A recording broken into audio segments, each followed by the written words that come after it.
చూస్తున్నారు తెలుగు వెబ్ గురు ఛానల్. నేను మీ సంతోష్. ఫ్రెండ్స్, ఈ క్లాస్లో మనం రెస్ట్ ఏపీఐ గురించి మాట్లాడదామండి.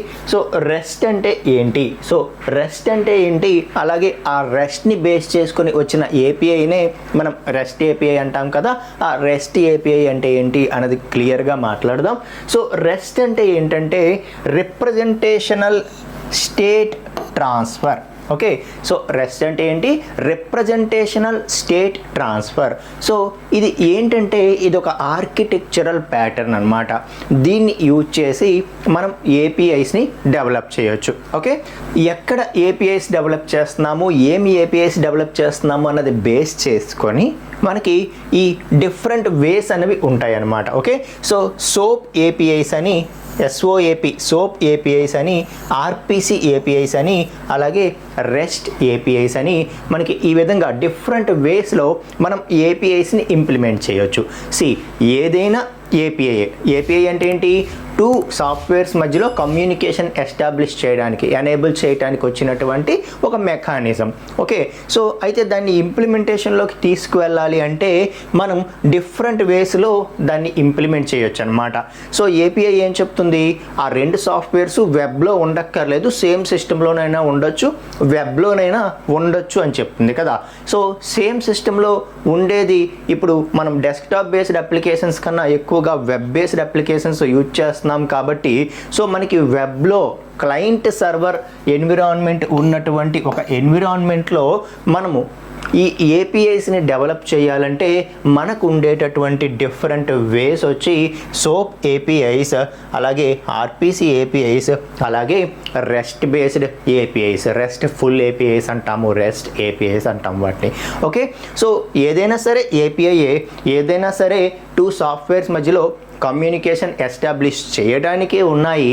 అయితే ఏంటంటే వాటి యొక్క మెకానిజమ్స్ అనేవి డిఫరెంట్గా ఉంటాయి. సో దాంట్లో మనం యూజ్ చేసే ఆ ప్రోటోకాల్ కావచ్చు, లేకపోతే ఆ స్టాండర్డ్ కావచ్చు, లేకపోతే ఆ ఆర్కిటెక్చరల్ ప్యాటర్న్ కావచ్చు, వాటిని బేస్ చేసుకొని ఇంటర్నల్గా వాటి యొక్క మెకానిజమ్స్ అనేవి మారుతూ ఉంటాయి అన్నమాట. అర్థమవుతుందా? రైట్. సో మనకి ఒక్కొక్కటి మనం మాట్లాడితే ఈ సోప్ అనేది ఏంటి అంటే simple object access protocol. Soap అంటే ఏంటి? Simple object access protocol. ఇది ఒక very standard protocol from Microsoft. Okay, so ఇది ఒక చాలా స్టాండర్డ్ ప్రోటోకాల్ ఇది.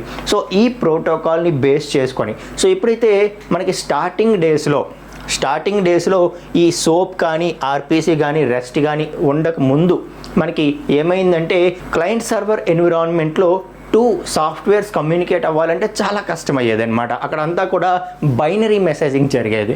ఓకే, అలాంటి టైంలో మనకి ఫస్ట్ ఈ సోప్ ఏపీఐని తీసుకొచ్చింది మైక్రోసాఫ్ట్. తీసుకొచ్చి సో బైనరీ మెసేజింగ్ కాకుండా XMLని ఇంట్రడ్యూస్ చేసింది అనమాట. XML మెసేజింగ్ని ఇంట్రడ్యూస్ చేసింది. ఆ XML మెసేజింగ్ వల్ల ఏమైందంటే మనకి XML అనేది హ్యూమన్ రీడబుల్, మెషిన్ రీడబుల్ కదా, కాబట్టి చాలా పాపులర్ అయిపోయింది ఇది. అయితే ఇది ఒక స్టాండర్డ్ ప్రోటోకాల్. SOAP సోప్ అనేది ఇది ఒక స్టాండర్డ్ ప్రోటోకాల్ అనమాట. సో ఇక్కడ సోప్ అనేది ఒక ప్రోటోకాల్ కదా. సో ఒక ప్రోటోకాల్ని యూజ్ చేసి మనం ఏపీఐస్ డెవలప్ చేస్తే, సోప్ ప్రోటోకాల్ యూజ్ చేసి మనం ఏపీఐస్ డెవలప్ చేస్తే దాన్నే సోప్ ఏపీఐస్ అంటాం. అయితే ఏంటంటే ఈ సోప్ అనేది ఒక ప్రోటోకాల్ కదా.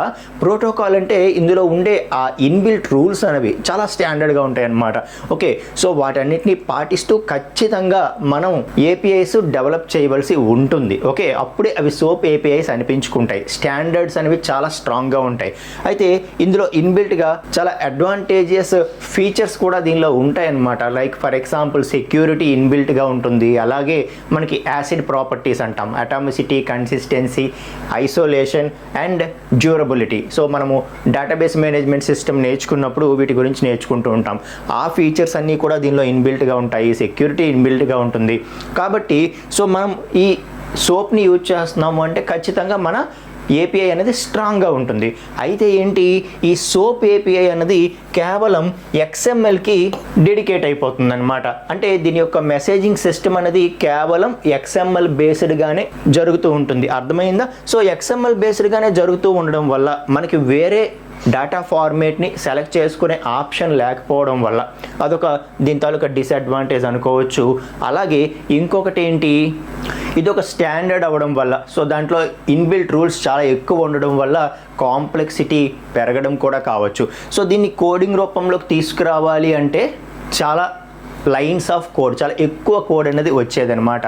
అర్థమవుతుందా మీకు? జావా స్క్రిప్ట్లో కానీ వాటిలో మనం రాయాలి అంటే ఈ సోప్ బేస్డ్ ఏపీఐస్, సో చాలా ఎక్కువ కోడింగ్స్, చిన్న చిన్న టాస్క్స్కి కూడా చాలా ఎక్కువ కోడింగ్ రాయాల్సి వచ్చేది. ఓకే, సో ఏదైనా సరే మనకి వెబ్లో క్లయింట్ సర్వరు వాటి మధ్యలో request response, so request response అన్న రూపంలో క్లయింట్ సర్వర్ ఎన్విరాన్మెంట్లో మెసేజింగ్ చేయడం కోసం వాటి మధ్యలో డేటాని ఎక్స్చేంజ్ చేసుకోవడం కోసమే ఉపయోగిస్తాము. అయితే ఏంటంటే ఈ సోప్ అనే ప్రోటోకాల్ యూజ్ చేయడం వల్ల దానిలో ఇన్బిల్ట్ రూల్స్ చాలా ఎక్కువ ఉండడం వల్ల సో కాంప్లెక్సిటీ పెరిగిపోతుంది. అలాగే ఇది మనకి ఏమవుతుందండి, XMLని మాత్రమే అలో చేస్తుంది. సో వీటి వల్ల ఏమైపోయిందంటే ఆ నెక్స్ట్ వచ్చినటువంటి రెస్ట్ ఏపీఐ అనేది చాలా ఎక్కువగా యూజ్లోకి రావటం జరిగింది. అర్థమైందా? సో ఏదైతే ఫస్ట్ సోప్ అనేది వచ్చిందో అది చాలా స్టాండర్డ్, చాలా ఇయర్స్ దాన్ని మాత్రమే యూజ్ చేసే వాళ్ళము. అయితే ఎప్పుడైతే రెస్ట్ ఏపీఐస్ అనేవి రిలీజ్ అయ్యాయో, ఈ కాన్సెప్ట్ అనేది వచ్చిందో, అప్పుడు సో ఏదైతే దీంట్లో ఉండేటటువంటి ఆ ఫీచర్స్ కావచ్చు, ఆ ఆర్కిటెక్చరల్ ప్యాటర్న్ కావచ్చు, ఆ ఫ్లెక్సిబిలిటీస్ కావచ్చు, వాటన్నిటి వల్ల ఇది సోప్ ఏపీఐ కంటే చాలా ఎక్కువగా యూజ్ చేయడం అనేది జరుగుతుంది. సో ఈ రోజుకి కూడా మోడర్న్ ఏపీఐ ఏదైనా ఉంది మనకి వెబ్ ఎన్విరాన్మెంట్లో అంటే రెస్ట్ ఏపీఐ. అయితే ఫ్యూచర్లో మనం వెబ్ సాకెట్ ఏపీఐని ఇంకోటి చూడబోతూ ఉన్నాము. ఓకే, సో వాటిని గురించి కూడా మనం కొన్ని ఆర్టికల్స్ అనేవి చదవడం జరిగింది. సో అవి ఏంటి అంటే 2-వే కమ్యూనికేషన్ అలో చేస్తాయని చెప్తున్నారు. సో ఫ్యూచర్లో మనం వాటి మీద కూడా వీడియోస్ చేద్దాం. అయితే ఇప్పటికీ సో ప్రాక్టికల్ ఓరియంటెడ్గా మాట్లాడితే రెస్ట్ ఏపీఐస్ అనేవి బాగా ట్రెండింగ్లో ఉన్నాయి. సో మోడర్న్ వెబ్ ఏపీఐ అంటే ఏంటంటే రెస్ట్ ఏపీఐ అని చెప్తామన్నమాట. ఏదైనా సరే మనకి వెబ్లో ఒక క్లయింట్ సర్వర్ ఎన్విరాన్మెంట్లో మనకి రిక్వెస్ట్ రెస్పాన్స్ రూపంలో 2 సాఫ్ట్వేర్స్ అన్నవి మెసేజింగ్ డేటాని ఎక్స్చేంజ్ చేసుకోవడానికే ఇవన్నీ కూడా ఉంటాయి. ఏదైనా ఏపీఐ, ఏదైనా కమ్యూనికేషన్నే క్లయింట్ సర్వర్ మధ్యలో మనకి ఆ కమ్యూనికేషన్ని ప్రొవైడ్ చేయడానికే మనకి ఉన్న మెకానిజమ్సే ఇవన్నీ కూడా. అయితే ఏంటంటే వాటి యొక్క ఇన్బిల్ట్ ప్రాసెసింగ్ అనేది మారిపోతూ ఉంది కదా. సో ఇదైతే ఒక ప్రోటోకాల్. యాక్చువల్గా ఈ రెండింటిని మనం ఎప్పుడు కంపేర్ చేయకూడదు, ఎందుకంటే సోప్ అనేది ఒక ప్రోటోకాల్, అదే రెస్ట్ అనేది ఒక ప్రోటోకాల్ కాదు. ఇది జస్ట్ ఒక ఆర్కిటెక్చరల్ ప్యాటర్న్ అనమాట. ఓకే, సో అంటే ఏంటంటే ఇందులో రూల్స్, రెగ్యులేషన్స్ మస్ట్ అండ్ షుడ్గా ఇది స్టాండర్డ్ ఇలా ఫాలో అవ్వాలి అని కాదు. ఇది ఒక ఆర్కిటెక్చరల్ ప్యాటర్న్ చెప్తుంది. అంటే ఈ ప్యాటర్న్ చెప్పి ఈ ప్యాటర్న్ ప్రకారం నువ్వు ఎలా డెవలప్ చేసుకుంటావో అది నీ ఇష్టం అని చెప్పి ప్రోగ్రామర్కే ఆ ఫ్లెక్సిబిలిటీ అనేది ఇచ్చేస్తుంది, డెవలపర్కి ఆ ఫ్లెక్సిబిలిటీ ఇచ్చేస్తుంది అనమాట. సో ఆ ప్యాటర్న్ని ఫాలో అవుతూ కనుక మనం ఏపీఐ డెవలప్ చేస్తే అదే రెస్ట్ బేస్డ్ ఏపీఐ అవుతుంది అనమాట. అర్థమైందా? రైట్. సో ఇదైతే ప్రోటోకాల్ కాదు, ఇది ఒక ఆర్కిటెక్చరల్ ప్యాటర్న్ అనమాట. అదే సోప్ అనేది ఏంటి, ఇది ఒక ప్రోటోకాల్. అర్థమవుతుందా? అదే దీని గురించి మనం మాట్లాడితే ఆర్పిసి ఏపీఐస్. ఆర్పిసి అంటే ఏంటి తెలుసా? Remote procedure call. Remote procedure call. So జనరల్గా మనం ఒక ఫంక్షన్ డెఫినేషన్ రాసుకుంటాం. మనం ప్రోగ్రామ్స్ రాసేటప్పుడు ఒక ఫంక్షన్ డెఫినేషన్ రాస్తాము, ఆ ఫంక్షన్ని కాల్ చేసుకుంటాం కదా. సో ఎలాగైతే మన లోకల్ సిస్టంలో లోకల్ ప్రోగ్రామింగ్లో ఒక ఫంక్షన్ని రాసి ఆ ఫంక్షన్ని కాల్ చేసుకుంటామో, అలాగే ఒక సర్వర్లో ఉండేటటువంటి సాఫ్ట్వేర్లో ఒక ప్రాసెస్ ఉంది, దాన్ని ఇక్కడ నుండి క్లయింట్ ఏమని కాల్ చేస్తుంది. సో రిమోట్ ప్రొసీజర్ కాల్ అంటే ఎక్కడో రిమోట్ ప్లేస్లో ఉండేటటువంటి సాఫ్ట్వేర్లో ఉండేటటువంటి ప్రొసీజర్ని ఇక్కడ నుండి కాల్ చేయడం. సో ఇక్కడ నుండి ఇందులో ఉండేటటువంటి ఒక ప్రొసీజర్ని, ఎక్కడో రిమోట్లో ఉండేటటువంటి ఒక సాఫ్ట్వేర్లో ఉండేటటువంటి ప్రొసీజర్ని ఇక్కడ నుండి ఇది కాల్ చేస్తే రిమోట్ ప్రొసీజర్ కాల్. సో ఆ విధంగా మనకి ఆర్పిసి ద్వారా మనకి ఈ కమ్యూనికేషన్ అనేది జరిగితే, ఆ విధంగా ఏపీఐస్ని మనం డెవలప్ చేస్తే దాన్నే ఆర్పిసి ఏపీఐ అంటారు. అయితే ఏంటంటే ఈ ఆర్పిసి ఏపీఐ అనేది ఎక్కువగా దీనికంటూ ఒక స్టాండర్డ్ లేదనమాట. ఓకే, దీన్ని డిఫరెంట్ వేస్లో మనం ఇంప్లిమెంట్ చేయొచ్చు. కాబట్టి దీనికి ఒక స్టాండర్డైజేషన్ అంటూ లేదు. సో దీన్ని చాలా తక్కువగా యూజ్ చేయడం అనేది జరుగుతుంది అనమాట. సో అప్పుడు మనకి ఎక్కువగా మనం మాట్లాడేది సోప్ వర్సెస్ రెస్ట్ గురించి ఎక్కువగా మాట్లాడతాము. అయితే సోప్లో ఉండేటటువంటి లిమిటేషన్స్ ఏమున్నాయి సోప్లో? అది XMLకి మాత్రమే పరిమితం అయిపోతుంది. అలాగే దాన్ని ఇంప్లిమెంటేషన్ చేయాలంటే చాలా కాంప్లెక్స్ ప్రాసెస్ అయిపోతుంది. కాబట్టి మనకి నెక్స్ట్ వచ్చినటువంటి ఈ రెస్ట్ API ఏదైతే ఉందో ఈ రెస్ట్ API అన్నది బాగా పాపులర్ అవ్వడం జరిగింది. అర్థమవుతుందా? అలాగే ఇవన్నీ కూడా మనకి ఏంటంటే ఇవి యాక్షన్ ఓరియంటెడ్ అనమాట. అదే ఇదేమవుతుంది, ఇది resource oriented or noun oriented అంటాం వీటిని. ఓకే, సో ఇవి రిసోర్స్ ఓరియంటెడ్, ఇవి యాక్షన్ ఓరియంటెడ్ అనమాట. అంటే ఏంటో మనం ఇప్పుడు రెస్ట్ మాట్లాడినప్పుడు నేను చెప్తాను. సో ఇందుకు what are REST APIs? So REST అంటే ఇప్పటికి మనకు ఒకటి తెలుసు. సో రెస్ట్ అనేది సోప్ కంటే ఇప్పుడు బాగా పాపులర్ అయ్యింది అన్నది తెలుసు. సో రెస్ట్ అనేది ఒక ఆర్కిటెక్చరల్ ప్యాటర్న్ అని నేను చెప్పాను. ఇందుకీ రెస్ట్ అంటే ఏంటి, ఆ రెస్ట్ APIs అంటే ఏంటి అన్నది మనం చూస్తే, so rest stands for representational state transfer. Okay, so ఈ రెస్ట్ అనేది ఏం చేస్తుందంటే it defines a set of functions like get, put, delete, post that clients can use to access server data. Clients and servers exchange data using HTTP. So ఈ rest API కూడా మనకి వెబ్లోనే, client server వెబ్లోనే డేటాని communicate చేసుకోవడానికి మనకి ఇది ఒక alternate అనమాట. Implement చేయడానికి, APIస్ని ఇంప్లిమెంట్ చేయడానికి ఈ రెస్ట్ API అనేది ఒక ఆల్టర్నేట్గా మనం చెప్తాం. ఓకే, సో ఏదైనా సరే క్లయింట్ సర్వర్ ఎన్విరాన్మెంట్ అనేది మస్ట్గా ఉండాలి. సో క్లయింట్ సర్వర్ ఎన్విరాన్మెంట్ అనేది మస్ట్గా ఉండాలి. ఓకే, సో ఇక్కడ ఏంటి అంటే ఇదంతా కూడా రెస్ట్ అనేది నేను ఏమని చెప్పాను, రెస్ట్ అంతా కూడా ఇది ఒక ఆర్కిటెక్చరల్ ప్యాటర్న్. సో ఈ ప్యాటర్న్ ఫాలో అవ్వు అని చెప్పి ఒక చిన్న గైడ్ లైన్స్ లాగా మనకి ఇచ్చేస్తుంది అనమాట. ఆ తర్వాత దాని ఇంప్లిమెంటేషన్ అంతా కూడా డెవలపర్కి ఆ ఫ్లెక్సిబిలిటీ ఇచ్చేస్తుంది. అదొక పాయింట్. ఇంకొకటి ఏంటి, ఇది ఎక్కువగా మనకి ఆ డేటా ఫార్మేట్స్ తాలూకా సెలక్షన్ అనేది మనకి ఆ ఫ్రీడమ్ అనేది ఇస్తుంది. సో సోప్ అనేది ఏంటి, మనకి కేవలం XML మాత్రమే యూజ్ చేయాలి. సో ఆ రెస్పాన్స్ అనేది XML రూపంలో మాత్రమే వస్తుంది. ఆ XML డేటాని మాత్రమే అది రెస్పాన్స్ రూపంలో ఈ క్లయింట్ అనేది యూజ్ చేసుకోవాలి. వచ్చిన XMLని రీడ్ చేసుకొని యూజ్ చేసుకోవాలి. ఇక్కడ మన రెస్ట్ అనేది ఏం చేస్తుందంటే మనకి డేటా ఫార్మేట్ సెలెక్షన్కి చాలా ఫ్లెక్సిబిలిటీ ఇస్తుంది. నీకు JSON కావాలా సెలెక్ట్ చేసుకో, నువ్వు XML కావాలా సెలెక్ట్ చేసుకో, మనకి ఏ ఫార్మేట్ కావాలంటే ఆ ఫార్మేట్లో మనకి డేటా రెస్పాన్స్ అనేది బ్యాక్కి వచ్చే ఆ అవకాశాన్ని ఇస్తుంది. అది మనం సెలెక్ట్ బేస్ చేసుకొని ఆ రెస్పాన్స్ అనేది వస్తుంది. అయితే ఈ JSON తాలూకా అడ్వాంటేజెస్ నేను చెప్పాను ఆల్రెడీ మన JSON క్లాస్లో. ఓకే, సో JSON అనేది XMLతో కంపేర్ చేస్తే చాలా లైట్ వెయిట్, కాబట్టి ఎక్కువగా JSON అనేది ప్రిఫర్ చేస్తూ ఉంటారు. సో అటువంటి JSONని కూడా మనం దీంతో యూజ్ చేసుకోవచ్చు. అవసరమైతే XML కూడా సెలెక్ట్ చేసుకోవచ్చు. ఆ ఫ్లెక్సిబిలిటీస్ మనకి ఉన్నాయి. ఓకే, అలాగే ఈ రెస్ట్ API అనేది ఏంటంటే ఇది ఒక ప్రోటోకాల్ ఏం కాదు. కాబట్టి ఇన్బిల్ట్గా దీనిలో సెక్యూరిటీస్ అని లేకపోతే యాసిడ్ ప్రాపర్టీస్ అని ఇవేవి రావు. ఓకే, కొన్ని ఎక్స్ట్రా స్టాండర్డ్స్ తీసుకొని JWT లాంటి ఎక్స్ట్రా స్టాండర్డ్స్ సపోర్ట్ తీసుకొని వాటన్నిటిని మనం ఇక్కడ ఇంప్లిమెంటేషన్ చేయొచ్చు దీనిలో కూడా. అయితే ఇది ఇన్బిల్ట్గా మనకి JSONని ఎలా చేస్తుంది కదా, ఆ JSON అన్నది లైట్ వెయిట్ డేటా ఫార్మేట్ కాబట్టి మనం ఎక్కువగా ఈ రెస్ట్ API సైడ్ వెళ్ళడం అనేది జరిగింది. సో ఇది నేనేం చెప్పాను, ఇది రిసోర్స్ ఓరియంటెడ్ అని చెప్పాను కదా ఇంతకు ముందు అని, యాక్షన్ ఓరియంటెడ్, బట్ ఇది రిసోర్స్ ఓరియంటెడ్ అని చెప్పాను కదా. దాని గురించి మాట్లాడదాం. ఇప్పుడు ఫర్ ఎగ్జాంపుల్ ఒక స్కూల్ యాప్ మనం డెవలప్ చేస్తున్నాం అనుకోండి. స్కూల్ యాప్లో ఏముంటాయి, జనరల్గా టీచర్స్ డేటా ఉంటుంది, అలాగే స్టూడెంట్స్ డేటా ఉంటుంది కదా. సో టీచర్స్ డేటా ఉంటుంది, స్టూడెంట్స్ డేటా ఉంటుంది. ఇలాగా ప్రతి దాన్ని కూడా ఈ రెస్ట్ API మనకి ఎలా చూడమంటుందంటే యాజ్ ఎ రిసోర్స్గా చూడమంటుంది. సో టీచర్స్ అనేది ఒక రిసోర్సు, స్టూడెంట్స్ అనేది ఒక రిసోర్సు. రిక్వెస్ట్ పెట్టేటప్పుడు కూడా జనరల్గా API అని చెప్పి మనం టీచర్స్ అని రిక్వెస్ట్ పెడతాం. అలాగే API స్టూడెంట్స్ అని రిక్వెస్ట్ పెడతాం. అంటే మనం రిక్వెస్ట్ పెట్టేటప్పుడు కూడా రిసోర్స్తో మనం రిక్వెస్ట్ పెడతాం అనమాట. అంటే ఆ రిసోర్స్ నేమ్ ఆర్ నౌన్ అంటాం ఇక్కడ. సో దానితోనే మనం రిక్వెస్ట్ పెట్టడం అనేది జరుగుతుంది. సో /teachers అంటాం. సో /teachers అంటే సో సాఫ్ట్వేర్లో ఏవైతే టీచర్స్ డేటా మొత్తం ఉందో అదంతా కూడా లిస్ట్ రూపంలో మనం వెనక్కి అడుగుతున్నట్టు. ఓకే, అలా కాకుండా /teachers /1 అని నేను అన్నాను అనుకో, /teachers /1 అన్నానంటే 1 ఐడి ఉన్నటువంటి టీచర్.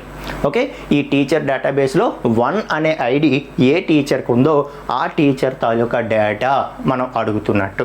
ఓకే, సో ఇక్కడే రిప్రజెంటేషనల్ స్టేట్ ట్రాన్స్ఫర్ అంటే ఏంటో చెప్తాను చూడండి. మనం ఇక్కడ /teachers /1 అంటున్నాం కదా. సో దాని అర్థం ఏంటండి అంటే 1 ఐడి ఉన్న టీచర్ డేటా మనకి వెనక్కి ఇవ్వు అని చెప్తున్నాం కదా. సో అంటే ఆ క్షణానికి మనం అడిగే క్షణానికి ఆ 1 అనే టీచర్ తాలూకా డేటాబేస్లో ఎలా ఉందో దాన్ని మనం అడిగిన ఫార్మేట్లోకి, అంటే మనము XML అడిగితే XMLలోకి, JSON అడిగితే JSONలోకి అది కన్వర్ట్ చేస్తుంది కదండి. సో కన్వర్ట్ చేసి ఆ రెస్పాన్స్ని మనకి ఇవ్వడం జరుగుతుంది కదా. సో దాన్ని రిప్రజెంటేషనల్ స్టేట్ అంటారనమాట. అంటే మనం రెస్పాన్స్ అడిగే క్షణానికి డేటాబేస్లో డేటా ఏదైతే ఉందో అది అప్పటికప్పుడు దాని స్టేట్, అంటే అప్పటికి డేటా ఏదైతే ఉందో అది యాజ్ ఇట్ ఈజ్గా మనం అడిగే ఫార్మేట్లోకి రిప్రజెంటేషన్ అవుతుంది. సో దాని యొక్క కరెంట్ స్టేట్ ఏదైతే ఉందో ఆ కరెంట్ డేటా అప్పటికప్పుడు మనం అడిగే ఫార్మేట్లోకి కన్వర్ట్ అయ్యి మనకి ట్రాన్స్ఫర్ అవుతుంది. సో సర్వర్ నుండి రెస్పాన్స్ రూపంలో ట్రాన్స్ఫర్ అవుతుంది. సో ట్రాన్స్ఫరింగ్ రిప్రజెంటేషనల్ స్టేట్, అదే కదా రిప్రజెంటేషనల్ స్టేట్ ట్రాన్స్ఫర్ అన్నాం మనం. సో రిప్రజెంటేషనల్ స్టేట్ ట్రాన్స్ఫర్ అంటే ఏంటి? So transferring representational state from server to client as a response. So ఏంటా రిప్రజెంటేషనల్ స్టేటు అంటే మనం ఆ క్షణానికి పెడుతున్నటువంటి రిక్వెస్ట్ ఏదైతే ఉందో డేటాబేస్కి సంబంధించి ఆ డేటా అన్నది దాని యొక్క అప్పటికి ఏ స్టేట్లో ఉందో, అంటే అప్పటికి ఏ ఇన్ఫర్మేషన్ ఉందో అది మనం అడిగిన రిప్రజెంటేషన్లోకి మారుతుంది. అంటే JSONలోకో XMLలోకో మారి మనకి కావాల్సింది వస్తుంది. కాబట్టి దాన్నే ట్రాన్స్ఫరింగ్ రిప్రజెంటేషనల్ స్టేట్ అంటారనమాట. అర్థమవుతుందా? దాన్ని పాయింట్ చేస్తున్నట్టు. అలాగే /10 అన్నాను అనుకో, స్టూడెంట్స్ డేటాలో 10 అనే ఐడి ఉన్నటువంటి స్టూడెంట్ ఎవరున్నారో వాళ్ళొక్కలది అని మనం అడుగుతున్నట్టు. Okay, right. అయితే ఇక్కడ ఎక్కువగా రిసోర్స్ పాయింట్ ఆఫ్ వ్యూలో మనం రిక్వెస్ట్ పెడతాం. సో రిక్వెస్ట్ అని కూడా ఈ విధంగా మనము URL రూపంలో రిక్వెస్ట్ చేస్తూ ఉంటాం. ఈ URL రూపంలో మనం రిక్వెస్ట్ చేస్తూ ఉంటాం ఇక్కడ. Okay, so /resource / a particular ID. Okay, so /resource / particular ID. ఆ రిసోర్సెస్నే మనం ఏమంటాం ఇక్కడ నౌన్స్ అంటాం అనమాట. సో ఇంతకుముందు మిగతావి యాక్షన్ ఓరియంటెడ్ అని చెప్పాను కదా, అవి ఎలాగ ఉంటాయి తెలుసా రిక్వెస్ట్. సో మనం అన్ని టైప్ ఆఫ్ రిక్వెస్ట్కి కూడా రిసోర్స్తోనే మనం రిక్వెస్ట్ చేస్తాము REST APIలో. అంటే మనం టీచర్స్ డేటా కావాలన్నా /teachers అనే అంటాము. ఓకే, లేదు ఉన్న టీచర్ని మనం అప్డేట్ చేయాలన్నా /teachers అంటాము. ఉన్న టీచర్ని డిలీట్ చేసేయాలన్నా /teachers అంటాము. ఇలాగా మనం రిసోర్స్ని పాయింట్ చేస్తూనే రిక్వెస్ట్ పెడతాము REST APIలో. అలా కాకుండా మిగతా వాటిలో ఎలా ఉంటుంది తెలుసా రిక్వెస్ట్? మిగతా వాటిలో యాక్షన్ ఓరియంటెడ్ అనమాట. అంటే ఒక టీచర్ని మనం సేవ్ చేయాలి అంటే సేవ్ టీచర్ అని రిక్వెస్ట్ పెట్టాలి. Save teacher. ఓకే, అలాగే ఒక టీచర్ డేటా మనకు కావాలనుకుంటే గెట్ టీచర్ అని రిక్వెస్ట్ పెట్టాలి. అలాగే ఉన్న టీచర్ని డిలీట్ చేయాలంటే డిలీట్ టీచర్ అని రిక్వెస్ట్ పెట్టాలి. ఓకే, అంటే మీకు అక్కడ అర్థమవుతుందో అది యాక్షన్ కదా. సేవ్ టీచర్ అంటే టీచర్ని సేవ్ చెయ్యు, ఒక యాక్షన్ మనం చెప్తున్నట్టు. అదే ఒక టీచర్ తాలూకా డేటా కావాలంటే గెట్ టీచర్ అని రిక్వెస్ట్ పెడతాం. గెట్ టీచర్ అంటే నాకు ఒక టీచర్ డేటా ఇవ్వు అని చెప్పి. అలాగే డిలీట్ టీచర్ అంటాం, అంటే ఒక టీచర్ డేటా డిలీట్ చెయ్యు అని మనం చెప్తున్నాం. అన్ని యాక్షన్స్ రూపంలో చెప్తాము మిగతా APIస్లో. బట్ ఇక్కడ ఏంటంటే ఒక టీచర్ డేటా సేవ్ చేయాలన్నా డిలీట్ చేయాలన్నా ఉన్నది అప్డేట్ చేయాలన్నా ఏం చేయాలన్నా అదే రిక్వెస్ట్ అనమాట. సో /teachers అనే ఇస్తాం. సో /teachers /1 అని మనం ఇక్కడ అన్నామంటే దాని మీనింగ్ ఏంటంటే 1 ఐడి ఉన్న టీచర్ని తీసుకొని ఏం చేయాలి? ఆ 1 ఐడి ఉన్న టీచర్ తాలూకా డేటా అప్డేట్ చేయాలా, డిలీట్ చేయాలా, లేకపోతే వెనక్కి మనం అడుగుతున్నామా? 1 టీచర్ ఉన్న డేటా నాకు వెనక్కి ఇవ్వు అని మనం అడుగుతున్నామా? లేదు అంటే వన్ టీచర్ డేటా అప్డేట్ చేయమని అడుగుతున్నామా, వన్ టీచర్ డేటా డిలీట్ చేసేయమని అడుగుతున్నామా? ఏం అడుగుతున్నాము? ఏదైనా సరే సేమ్ రిక్వెస్ట్ ఇస్తాం. ఓకే, ఎందుకంటే ఇదంతా కూడా నౌన్ బేస్డ్, రిసోర్స్ బేస్డ్గా జరుగుతుంది. ఓకే, సో ఆ పర్టికులర్ రిసోర్సు దాని యొక్క ఐడి ఇస్తాం అంతే. ఓకే, సో ఆ పర్టికులర్ ఐడి ఉన్నటువంటి డేటాకి డిలీట్ చేయాలన్నా ఇదే రిక్వెస్ట్, అప్డేట్ చేయాలన్నా ఇదే రిక్వెస్ట్, అలాగే మనకి డేటా వెనక్కి కావాలి గెట్ చేసుకోవాలన్నా ఇదే రిక్వెస్ట్. మరి అప్పుడు అన్నిటికీ సేమ్ రిక్వెస్ట్ ఇస్తే దానికి ఏం రెస్పాన్స్ ఇవ్వాలో సర్వర్కి ఎలా తెలుస్తుంది? ఎలా తెలుస్తుంది అంటే ఇక్కడ కమ్యూనికేషన్ ఏ విధంగా జరుగుతుంది? క్లయింట్కి సర్వర్కి మధ్యలో HTTP ద్వారా జరుగుతుంది కదా, HTTP ద్వారా జరుగుతుంది కదా. ఈ HTTPలో మనకి కొన్ని మెథడ్స్ అనేవి ఉంటాయి అన్నమాట. సో ఇక్కడ రాస్తాను, HTTP మెథడ్స్ అనేవి ఉంటాయి. ఆ మెథడ్స్ మనం ఈ రిక్వెస్ట్తో పాటు ఆ మెథడ్ని కూడా చెప్పాల్సి ఉంటుంది. చెప్తే ఆ మెథడ్ని బేస్ చేసుకొని యాక్షన్ అనేది డిసైడ్ అవుతుంది. సో HTTP మెథడ్స్ ఏమేమి ఉన్నాయి? Post, get, put, delete. So ఏదైతే HTTP ప్రోటోకాల్ ఉందో, హైపర్ టెక్స్ట్ ట్రాన్స్ఫర్ ప్రోటోకాల్, దాని ద్వారానే కదా రిక్వెస్ట్ రెస్పాన్స్ కమ్యూనికేషన్ జరుగుతుంది. ఆ కమ్యూనికేషన్ జరిగేటప్పుడు మనం ఏం చేస్తామంటే రిక్వెస్ట్తో పాటు HTTP మెథడ్ కూడా చెప్తాం. అప్పుడు సర్వర్కి అర్థమవుతుందన్నమాట. ఈ URL చూస్తుంది, ఈ రిక్వెస్ట్ చూస్తుంది, రిక్వెస్ట్తో పాటు HTTP మెథడ్ కూడా మనం ఏం అడిగామో చూస్తుంది, చూసి కరస్పాండింగ్ యాక్షన్ అనేది పెర్ఫామ్ చేస్తుంది. సో /API/teachers1 అన్నాము. పోస్ట్ అంటే దాని అర్థం ఏంటంటే కొత్త డేటా ఇన్సర్ట్ చేయమని. గెట్ అంటే మనకి వెనక్కి ఇమ్మని డేటా. ఓకే, పుట్ అంటే అప్డేట్ చేయమని. సో ఉన్న డేటాని అప్డేట్ చేయమని. అదే డిలీట్ అంటే డిలీట్ చేసేయమని. మీకు అర్థమవుతుందా? సో కొత్త డేటా ఇన్సర్ట్ చెయ్యు అని మనం చెప్పడం లేదు. గెట్ అంటే ఉన్న డేటా ఇవ్వు, పుట్ అంటే ఉన్న డేటా అప్డేట్ చెయ్యు, డిలీట్ అంటే డిలీట్ చెయ్యు.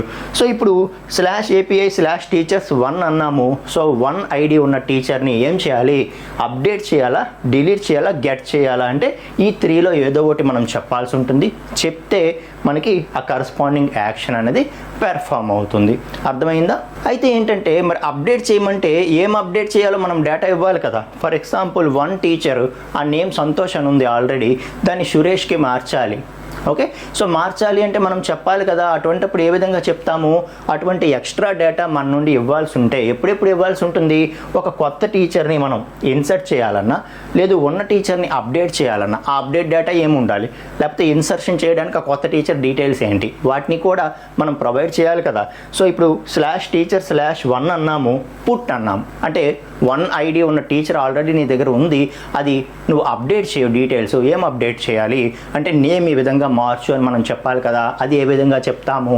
వాటి మధ్యలో కమ్యూనికేషన్ ఏదైతే మనం యూజ్ చేస్తున్నామో అప్పటికి దాని ద్వారా చెప్తాము. XML అయితే XML, JSON అయితే JSON, అంటే ఆ పర్టికులర్ మీడియం ఏదైతే మనం అక్కడ యూజ్ చేస్తున్నామో ఆ ప్రకారం చెప్తామన్నమాట. సో JSON రూపంలో మనం ఏం చేస్తామంటే నేమ్ సురేష్ అని ఇస్తాం. అప్పుడు ఏమవుతుంది? /1 అన్నాము, పుట్ అన్నాము, కాబట్టి అప్డేట్ చేయాలని దానికి అర్థమవుతుంది. JSON రూపంలో మనం డేటా కూడా పంపించాము, నేమ్ దగ్గర సురేష్ అని మార్చేస్తుంది. ఓకే, అలాగే /teachers అని ఇచ్చి, ఓకే, /API/teachers అని ఇచ్చి ఇలా ఇచ్చామనుకో, /API/teachers ఇచ్చామనుకో, దాని అర్థం ఏంటి? మొత్తం టీచర్స్ అందరి డేటా వెనక్కి అడుగుతున్నట్టు ఒక ఆప్షను. లేదు అంటే కొత్త టీచర్ని ఇన్సర్ట్ చేయడం కూడా. కొత్త టీచర్ని మనం ఇన్సర్ట్ చేయమంటున్నామంటే అప్పటికి ఇంకా ఐడి ఉండదు కదా. సో కొత్త టీచర్ని మనం ఇన్సర్ట్ చేయమన్నా, లేదు ఉన్న టీచర్స్ అందరి డేటా మనం అడగాలన్నా ఈ విధంగా ఇస్తాం. సో /teachers అన్నాము. సో అయితే వీడు కొత్త టీచర్ని ఇన్సర్ట్ చేయమంటున్నాడా లేకపోతే ఉన్న టీచర్స్ అందరి డేటా అడుగుతున్నాడా ఎలా తెలుస్తుంది? మళ్ళీ గెట్ అంటే ఓకే, వీడు అందరి టీచర్స్ డేటా వెనక్కి అడుగుతున్నాడు.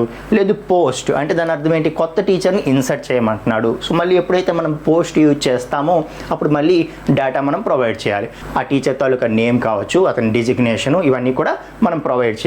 JSON రూపంలో అయితే JSON రూపంలో అక్కడ ఉన్న మీడియంని బేస్ చేసుకొని మనం ప్రొవైడ్ చేస్తే, సో పోస్ట్ అన్నాము, ఆ JSON డేటా ఇచ్చాము, రిక్వెస్ట్ కూడా ఇచ్చాము, కాబట్టి అది వెంటనే ఏం చేస్తుందంటే కొత్త టీచర్ డీటెయిల్స్ని సాఫ్ట్వేర్లో ఇన్సర్ట్ చేయడం అనేది జరుగుతుంది. అర్థమవుతుందా? అంతా కూడా రిక్వెస్ట్ ఎప్పుడు ఒకేలా ఉంటుందన్నమాట. రిక్వెస్ట్ ఒకేలా ఉంటుంది. అయితే మనం దాన్ని కంపానియన్ చేస్తూ ఒక మెథడ్ HTTP మెథడ్ కూడా చెప్తాం కాబట్టి ఏం చెప్తున్నామో తెలుస్తుంది దానికి. అలాగే ఎక్స్ట్రా డేటా ఏది ప్రొవైడ్ చేయాలన్నా కూడా మనం ఆ డేటా ఫార్మేట్ రూపంలో ప్రొవైడ్ చేస్తాం కాబట్టి దాన్ని యూజ్ చేసుకొని మనకు కావాల్సిన యాక్షన్ పెర్ఫామ్ చేస్తుంది. అయితే మిగతా వాటిలాగా ప్రతిదీ కూడా మనం యాక్షన్ టు యాక్షన్ అనేది మనకి రిక్వెస్ట్ మారిపోదు. అక్కడ యాక్షన్ బేస్డ్ ఉంటాయి కాబట్టి రిక్వెస్ట్లు మారుతూ ఉంటాయి. ఇక్కడ ఎప్పుడైనా సేమ్ రిసోర్సే, ఆ రిసోర్స్ దగ్గరికి వెళ్ళమంటాము, వెళ్ళి so and so action perform చేయని చెప్తాము. ఎక్స్ట్రా డేటా ఏదైనా కావాలంటే అది కూడా ప్రొవైడ్ చేస్తాము. సో ఈ విధంగా మనకి రెస్ట్ అనేది వర్క్ అవుతుంది. ఆ రెస్ట్ యూజ్ చేస్తూ కనుక మనం ఏపీఐస్ని మనం ఇస్తే ఓకే, అవి రెస్ట్ బేస్డ్ ఏపీఐస్ అవుతాయి. సో జనరల్గా సపరేట్ క్లయింట్ సర్వర్ ఎప్పుడు మెయింటైన్ చేయమని చెప్తుంది ఇది. ఓకే, సో ఏదైతే రిక్వెస్ట్ చేస్తుందో దాన్ని క్లయింట్ అంటాం, ఏదైతే రెస్పాన్స్ ఇస్తుందో దాన్ని సర్వర్ అంటాం. Okay, so separate client server ఎప్పుడు ఉండాలి. అలాగే సో లాంగ్వేజ్ ఇండిపెండెంట్ అంటే ఏంటి, ఇక్కడ ఏం యూజ్ చేస్తున్నాం, ఇక్కడ ఏం యూజ్ చేస్తున్నాం, ఆ లాంగ్వేజెస్తో సంబంధం లేకుండా అన్నిటికీ కంపాటబుల్గా ఉంటుంది అనమాట రెస్ట్. అలాగే ఇందులో మనం JSON కానీ XML కానీ యూజ్ చేస్తాం కదా, అవన్నిటికీ కంపాటబుల్ కదా.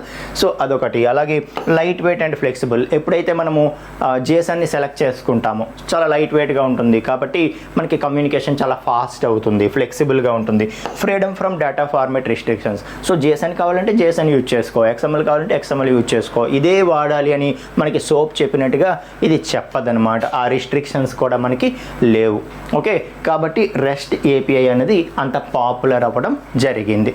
ఓకే, అయితే ఏంటంటే రెస్ట్ అనేది ఏమని చెప్పాను నేను, ఇది ఒక ఆర్కిటెక్చరల్ ప్యాటర్న్ అని చెప్పాను కదా. సో ఈ architectural pattern so and so guide lines ఇస్తుందని చెప్పాను కదా. సో ఇదేం చేస్తుందంటే ఒక 6 కన్స్ట్రైంట్స్ చెప్తుందనమాట. ఈ 6 కన్స్ట్రైంట్స్ నువ్వు ఫాలో అవ్వు, ఆటోమేటిక్గా నువ్వు రెస్ట్ ఫాలో అయినట్టే, నువ్వు రెస్ట్ బేస్డ్గా నువ్వు ఏపీఐస్ని డెవలప్ చేస్తున్నట్టే అని చెప్పి మనకి చెప్తుందనమాట. ఈ 6 కన్స్ట్రైంట్స్ కూడా నువ్వు పాటిస్తూ నువ్వు ఏపీఐస్ డెవలప్ చేసుకో, నువ్వు ఆటోమేటిక్గా రెస్ట్ బేస్డ్ ఏపీఐస్ డెవలప్ చేసుకున్నట్టే. అంటే ఈ 6 కన్స్ట్రైంట్స్ మనం పాటిస్తే మనము ఆ రెస్ట్ని ఇంప్లిమెంట్ చేసినట్టే అని చెప్పి చెప్తుందనమాట. ఓకే, అందులో ఈ 5 కూడా, ఫస్ట్ 5 కూడా మ్యాండేటరీ, ఈ లాస్ట్ది ఒక్కటే ఆప్షనల్ అనమాట. ఓకే, సో మిగతావన్నీ మ్యాండేటరీ, ఇది ఒక్కటే మనకి ఆప్షనల్. ఇది ఇంప్లిమెంట్ చేయొచ్చు, చేయకపోవచ్చు, బట్ మిగతా 5 గైడ్ లైన్స్ని మాత్రం ఖచ్చితంగా ఫాలో అవ్వాల్సిందే. అర్థమవుతుందా మీకు? సో ఏంటా రెస్ట్ కన్స్ట్రైంట్స్, ఒక్కొక్క దాని గురించి చూద్దాం. సో ఒక్కొక్కటి చూస్తే client server. So must and షుడ్గా క్లయింట్ సర్వరు రెండు కూడా సపరేషన్ చేయాలి. క్లయింట్ సర్వర్ రెండు కూడా సపరేషన్ చేయాలి. ఈ రెండు కంపల్సరీగా HTTP ద్వారా కమ్యూనికేట్ అవ్వాలి అని చెప్పి చెప్తుందనమాట. ఓకే, సో ఇది ఫస్ట్ కన్స్ట్రైంట్. సో ఇంతకు ముందు మనం డిజైన్ చేసిన మై డైరీ యాప్ మనం తీసుకుందాం ఒకసారి. ఓకే, సో జనరల్గా రిక్వెస్ట్ పెట్టాలి, రెస్పాన్స్ వెనక్కి రావాలి కదా. సో ఇక్కడ చూడండి, మనం మై డైరీ యాప్ తీసుకుంటే మనం ఫస్ట్ ఒక ఫ్రంట్ ఎండ్ చూపిస్తాం యూజర్కి. ఆ ఫ్రంట్ ఎండ్ చూపించేటప్పుడు ఫ్రంట్ ఎండ్ ద్వారా యూజర్ లాగిన్ అయ్యి, ఓకే, ఫర్ ఎగ్జాంపుల్ సురేష్ అనే ఒక యూజర్ లాగిన్ అయ్యి, సో ఈ సురేష్ అనే యూజర్కి ఏమేమి డైరీ ఎంట్రీస్ సాఫ్ట్వేర్లో ఉన్నాయో అవి రిటర్న్ చేయమని రిక్వెస్ట్ పెడుతున్నాడు అనమాట. ఓకే, రిక్వెస్ట్ పెట్టగానే అటు నుండి రెస్పాన్స్ అనేది వచ్చింది. ఓకే, సో సురేష్ అన్న యూజర్ 2 ఎంట్రీస్ని స్టోర్ చేశాడు అన్న రెస్పాన్స్ అనేది వచ్చింది. అయితే ఆ రెస్పాన్స్ అనేది కేవలం డేటాబేస్లో ఉండే డేటా లాగా రాలేదు. ఎలా వచ్చింది రెస్పాన్స్ అనేది, ఎలా వచ్చింది? సో ఏదైతే డేటాబేస్లో డేటా ఉందో దాని అంతటినీ కలిపి ఇదేం చేసిందంటే ఒక HTML పేజ్ రూపంలో మనకి రెస్పాన్స్ అనేది ఇచ్చింది. పైన ఒక హెడరు, ఆ తర్వాత వెల్కమ్, ఆ user name, list of past entries అని ఒక హెడ్డింగ్, ఆ తర్వాత మన డేటాబేస్లో ఉండే డేటాని ఫామ్ చేస్తూ ఒక టేబుల్, ఈ రూపంలో మనకి రెస్పాన్స్ అనేది వచ్చింది కదా. సో మనం రిక్వెస్ట్ సురేష్ అన్న యూజర్తో లాగిన్ అయ్యి ఈ సురేష్ అన్న యూజర్కి ఏమేమి ఎంట్రీస్ యాడ్ చేయబడ్డాయో ఆ డేటా నాకు కావాలి అని చెప్పి మనం రిక్వెస్ట్ పెడుతున్నాము /authenticate ద్వారా. సో రిక్వెస్ట్ పెడుతుంటే రెస్పాన్స్ మనకి ఏ రూపంలో వచ్చింది? రెస్పాన్స్ మనకి ఒక HTML పేజ్ రూపంలో వచ్చింది. అరే నాకు HTML పేజ్ వద్దు, నేనేమడుగుతున్నాను, జస్ట్ సురేష్ అన్న యూజరు ఏమేమి ఎంట్రీస్ యాడ్ చేశాడో నాకు డేటాబేస్ డేటా మాత్రమే ఇవ్వు, నాకు నువ్వు HTML పేజ్ ఇవ్వకు. సో HTML పేజ్ ఇస్తే ఏమవుతుంది, సో దానికి నచ్చిన టేబుల్ ఫార్మేట్ కావచ్చు, HTML ఫార్మేట్ కావచ్చు, సర్వరు ముందే ఒక ఫార్మేట్ని ఫిక్స్ చేసేసి ఆ ఫార్మేట్లో మనకి డేటా అనేది రెస్పాన్స్ అనేది వెనక్కి ఇవ్వడం జరుగుతుంది. ఇందులో డేట్ ఉంది, యాక్షన్స్ ఉన్నాయి తప్పితే ఇంకా మిగతా ఫీల్డ్స్, మిగతా కాలమ్స్ ఏవి మనం చూడలేకపోతున్నాం. ఓకే, నాకు అలా వద్దు, నాకు జస్ట్ ఆ డేటాబేస్లో ఉండే డేటా మాత్రమే ఇవ్వు, నాకు ఇలా వద్దు. డేటాబేస్లో ఉండే డేటా మాత్రమే ఇవ్వు, నాకు ఇలా వద్దు. నాకు కావాల్సిన టేబుల్స్ కావచ్చు, నాకు కావాల్సిన HTML పేజ్ కావచ్చు, నువ్వు జస్ట్ డేటా రూపంలో నాకు ఇచ్చేయి, XML ట్యాగ్స్ రూపంలో నాకు ఇచ్చేయి, లేదంటే ఒక JSON ఫైల్ క్రియేట్ చేసి నాకు ఇచ్చేయి. ఇస్తే నేను అప్పుడు దాన్ని యూజ్ చేసుకొని HTML పేజ్ క్రియేట్ చేసుకోవాలంటే క్రియేట్ చేసుకుంటాను, దానికి తగ్గట్టుగా రిపోర్ట్స్ క్రియేట్ చేసుకోవాలంటే నేను క్రియేట్ చేసుకుంటాను, ఆ టేబుల్లో ఏ ఫీల్డ్స్ ఉండాలో నేను డిసైడ్ చేసుకుంటాను. ఓకే, సో కాబట్టి నువ్వు నాకు HTML పేజ్ ముందే డిజైన్ చేసేసి ఇదే అని ఫిక్స్ చేసేసి నాకు ఇవ్వకు, జస్ట్ డేటా రూపంలో నాకు ఇచ్చేయి అని మనం అడుగుతామన్నమాట. ఓకే, సో ఈ రెస్ట్ APIs లేకపోతే సోప్ బేస్డ్ APIs మనం చేసేటప్పుడు, సోప్ అంటే XML రూపంలో డేటా వెనక్కి వస్తుంది, కేవలం ఇది ఎలాగా టేబుల్ రూపంలో మనకి HTML పేజ్ రూపంలో కాకుండా జస్ట్ ఆ టేబుల్లో డేటా ఏముందో దాంతో XML ట్యాగ్స్ అన్ని క్రియేట్ అయిపోయి ఆ XML డేటా అన్నది వెనక్కి వస్తుంది. సో మనకి ఓన్లీ డేటా అన్నది మాత్రమే వెనక్కి వస్తుంది. అర్థమవుతుందా మీకు? ఓన్లీ డేటా అన్నది మాత్రమే వెనక్కి వస్తుంది. ఫర్ ఎగ్జాంపుల్ యూజర్ ID 3 అని చెప్పి సురేష్ అనే యూజర్ ID 3. సో డేటాబేస్లో 2 ఎంట్రీస్ ఉన్నాయి. సో ఆ 2 ఎంట్రీస్ ఏవైతే ఉన్నాయో ఆ 2 entries ID, entry date, description, user ID. So యాక్చువల్గా మనకి 4 డీటెయిల్స్ ఉన్నాయి, కానీ అది రిటర్న్ చేసేటప్పుడు కేవలం డేట్ని మాత్రమే ఇక్కడ చూపిస్తోంది. మీకు అర్థమైందా? సో ఎందుకు, HTML పేజ్ రూపంలో ఇచ్చింది కాబట్టి ముందే అది టేబుల్ ప్రిపేర్ చేసుకొని సర్వర్ దానికి అవుట్పుట్ ఏ విధంగా చూపించాలనుకుంటుందో ఆ విధంగా మనకి చూపించేస్తుంది. ఓకే, అయితే మనం ఏమడుగుతున్నాము, నాకు HTML పేజ్ వద్దు, ఏదైతే డేటాబేస్లో డేటా ఉందో ఈ డేటాతో XML రూపంలోనో JSON రూపంలోనో నాకు డేటా ఇచ్చేయి. ఆ డేటా నా దగ్గరికి వచ్చిన తర్వాత నేను ఆ డేటాని యూజ్ చేసుకొని నాకు నచ్చినట్టుగా నేను దాన్ని HTML క్రియేట్ చేసుకుంటాను, లేదంటే నా మొబైల్ యాప్లో యూజ్ చేసుకుంటాను, వెబ్ యాప్లో యూజ్ చేసుకుంటాను, డెస్క్టాప్ బేస్డ్ యాప్లో యూజ్ చేసుకుంటాను, నచ్చినట్టుగా నేను యూజ్ చేసుకుంటాను. అంతేగాని నువ్వు ముందు HTML పేజ్ క్రియేట్ చేసి నాకు రెస్పాన్స్ ఈ రూపంలో నాకు వద్దు అని మనం అడుగుతున్నాం.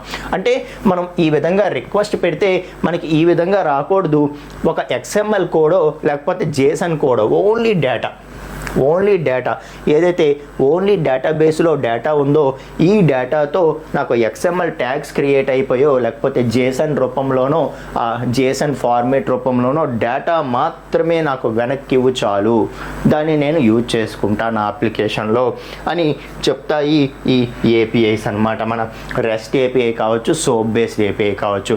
సోప్ బేస్డ్ అయితే ఓన్లీ XMLకే అది డెడికేట్ అయిపోతుంది, అదే రెస్ట్ అయితే మనం ఏ ఫార్మేట్ అడిగితే ఆ ఫార్మేట్లో డేటా అనేది ఇవ్వడం జరుగుతుంది. మీకు అర్థమవుతుందా?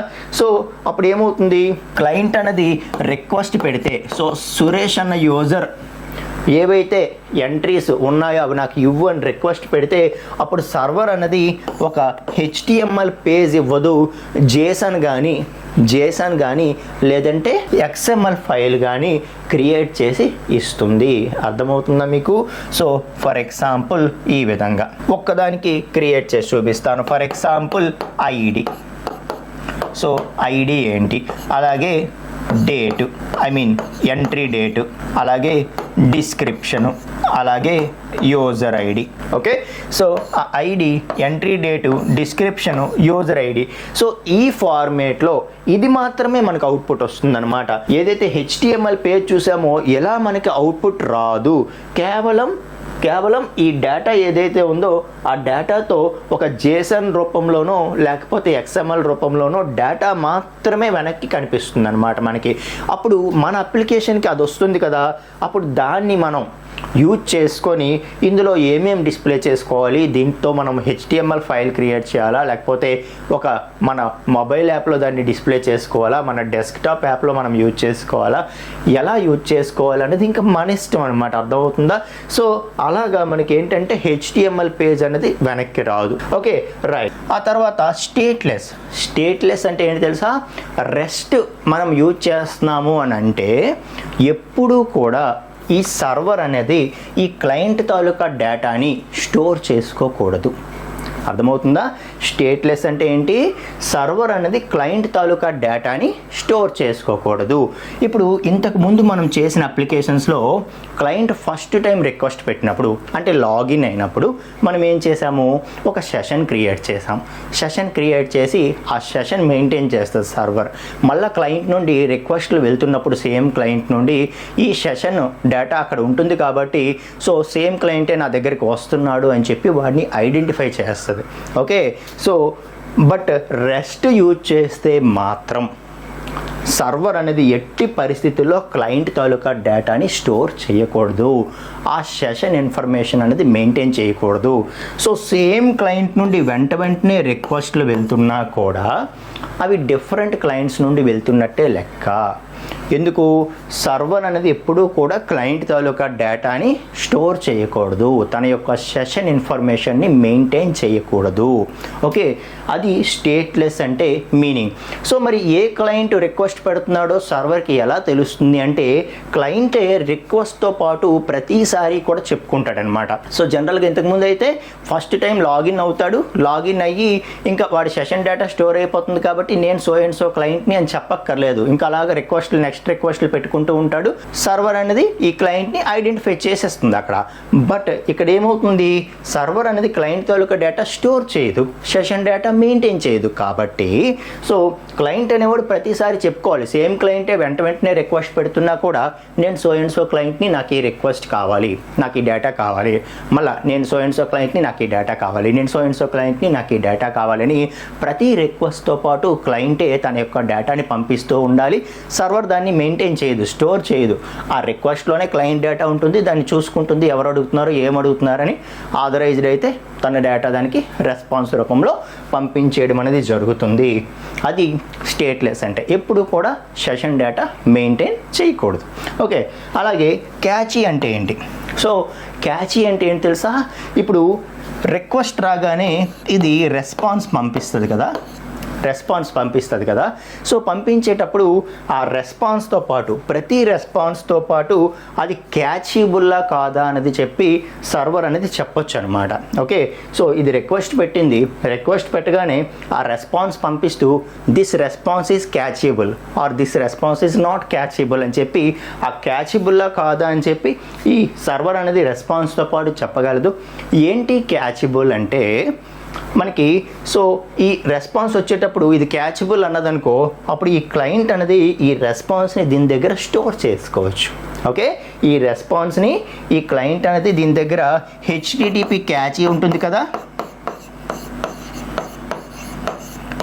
ఆ HTTP క్యాచీలో ఈ క్లయింట్ అనేది ఏం చేస్తుందంటే ఆ వచ్చిన రెస్పాన్స్ని స్టోర్ చేసుకుంటుంది.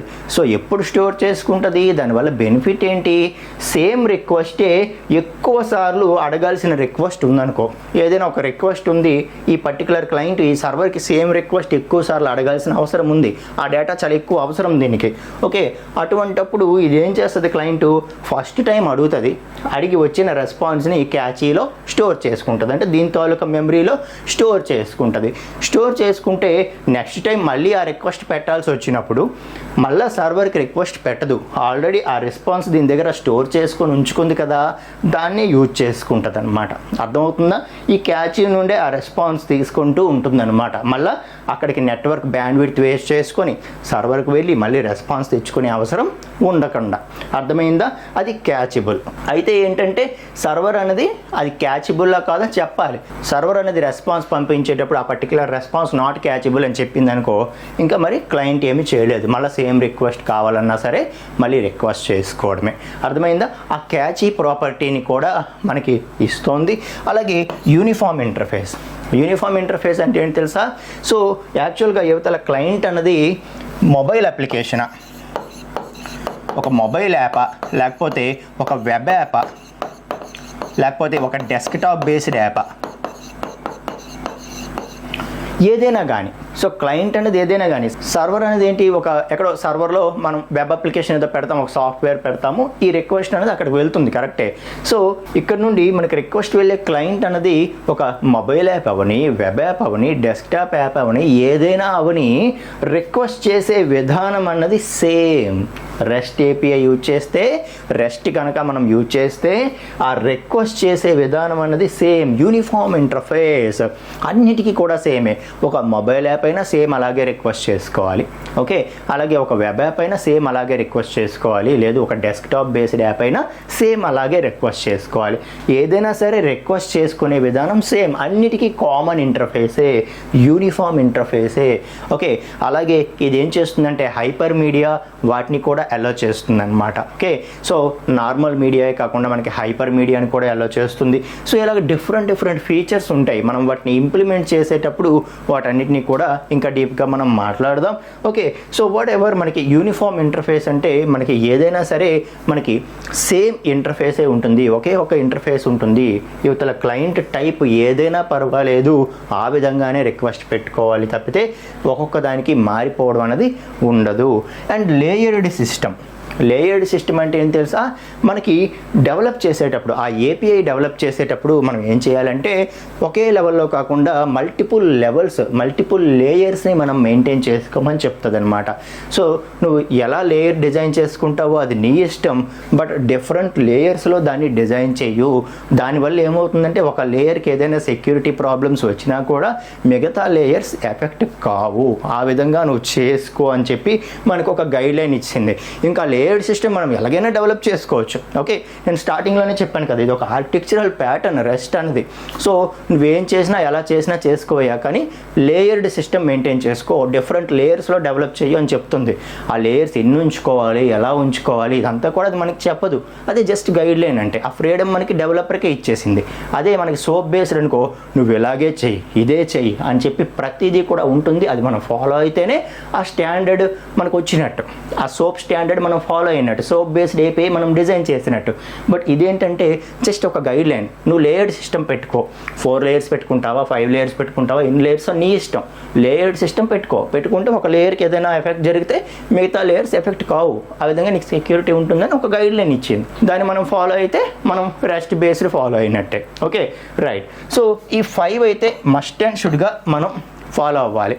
ఫాలో అవుతూ లాస్ట్ది కోడ్ ఆన్ డిమాండ్ ఉంది కదా, ఇదేంటంటే మనకి క్లయింట్ రిక్వెస్ట్ పెట్టినప్పుడు రెస్పాన్స్తో పాటు కోడ్ని కూడా, ఏదైనా కోడ్ని కూడా రెస్పాన్స్ రూపంలో క్లయింట్కి పంపొచ్చు. సో సర్వర్ అనేది మనకి క్లయింట్ నుండి రిక్వెస్ట్ వచ్చినప్పుడు రెస్పాన్స్ రూపంలో ఏదైనా కోడ్ని కూడా పంపొచ్చు, కోడ్ ఆన్ డిమాండ్. అప్పటికప్పుడు ఒక చిన్న కోడ్, ఒక స్నిపెట్, చిన్న కోడ్ ఏదైనా పంపించి నువ్వు దీన్ని రన్ చేసుకో అని చెప్పి ఇవ్వచ్చు అనమాట. అది క్లయింట్కి బాగా ఉపయోగపడవచ్చు ఆ ఎన్విరాన్మెంట్లో. సో అది కోడ్ ఆన్ డిమాండ్ అంటే. అయితే ఈ సర్వర్ అనేది ఏదైతే కోడ్ పంపిస్తుందో, ఫర్ ఎగ్జాంపుల్ ఏదో చిన్న ఒక యాప్లెట్ కోడ్, లేకపోతే ఒక జావా స్క్రిప్ట్ కోడ్, ఇలా ఏదైనా ఒక చిన్న కోడ్ పంపించవచ్చు. ఆ కోడ్ని క్లయింట్ అనేది ఎగ్జిక్యూట్ చేసుకొని అక్కడ ఏదో బెనిఫిట్ అవ్వచ్చు. అయితే ఏమవుతుంది, సో సర్వర్ అనేది కోడ్ పంపిస్తుంది క్లయింట్కి, అది ఎగ్జిక్యూట్ అవుతుంది. సో కొన్నిసార్లు దీనివల్ల వల్నరబుల్ అవ్వచ్చు. యువతలు ఉండే సర్వర్ అప్లికేషన్ ఏదైనా రాంగ్ కోడ్ని కనుక పంపించింది అనుకో, అది క్లయింట్ సిస్టమ్కి ఎఫెక్ట్ అవ్వచ్చు. కాబట్టి మ్యాక్సిమం ఈ కోడ్ ఆన్ డిమాండ్ అనేది ఆప్షనల్ ఇవ్వడం జరిగింది. సో దీన్ని చాలా లెస్గా యూజ్ చేస్తామన్నమాట, ఓకే, రైట్. మిగతా 5 గైడ్ లైన్స్ కూడా మ్యాండేటరీ. అర్థమవుతుందా? ఆ 5 గైడ్ లైన్స్ మనం పాటిస్తేనే మనం రెస్ట్ని ఫాలో అయినట్టు, మనం రెస్ట్ని ఒబే చేసినట్టు.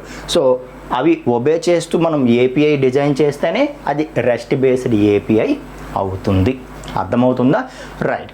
సో అలాగే మనకు జనరల్గా ఇంకా వేరే టర్మ్స్ కూడా వింటూ ఉంటాము, అది కూడా జస్ట్ మీకు చెప్తాను, ఓకే.